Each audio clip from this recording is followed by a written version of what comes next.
Brilliance Audio presents Frankenstein, Dead and Alive, by Dean Koontz, performed by Christopher Lane.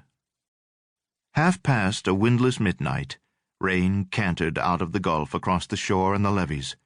Parades of phantom horses striking roof rhythms from roofs of tar paper, tin, tile, shingles, slate, counting cadence along the avenues. Usually a late-night town where restaurants and jazz clubs cooked almost until the breakfast hour, New Orleans was on this occasion unlike itself. Little traffic moved on the streets. Many restaurants closed early. For lack of customers, some of the clubs went dark and quiet. A hurricane was transiting the Gulf well south of the Louisiana coast. The National Weather Service currently predicted landfall near Brownsville, Texas, but the storm track might change. Through hard experience, New Orleans had learned to respect the power of nature.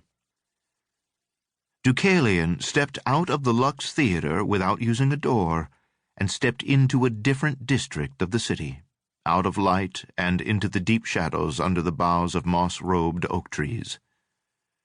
In the globe street lamps, the skeins of rain glimmered like tarnished silver, but under the oaks the precipitation seemed ink-black, as if it were not rain, but were instead a product of the darkness, the very sweat of the night.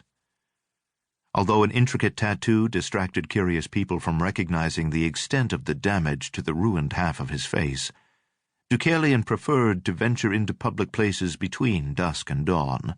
The sunless hours provided an additional layer of disguise. His formidable size and physical power could not be concealed. Having endured more than 200 years, his body was unbent bone and undiminished muscle. Time seemed to have no power to weather him. As he followed the sidewalk, he passed through places where the glow of street lamps penetrated the leafy canopy. The mercurial light chased from memory the torch-carrying mob that had harried Deucalion through a cold and rainless night on a continent far from this one, in an age before electricity. Across the street, occupying half a block, the Hands of Mercy stood on an oak-shaded property. Once a Catholic hospital, it closed long ago. A tall wrought iron fence encircled the hospital grounds. The spear-point staves suggested that where mercy had once been offered, none could now be found. A sign on the iron driveway gate warned, "Private warehouse, no admittance." The bricked-up windows emitted no light. Overlooking the main entrance stood a statue of the Holy Mother. The light once focused on her had been removed, and the robed figure looming in darkness might have been Death or anyone.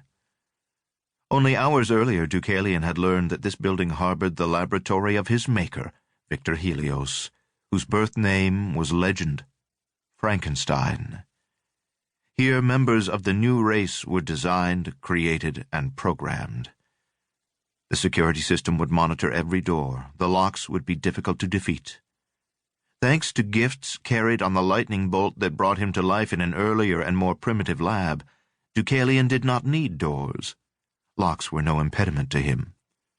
Intuitively he grasped the quantum nature of the world, including the truth that on the deepest structural level, every place in the world was the same place.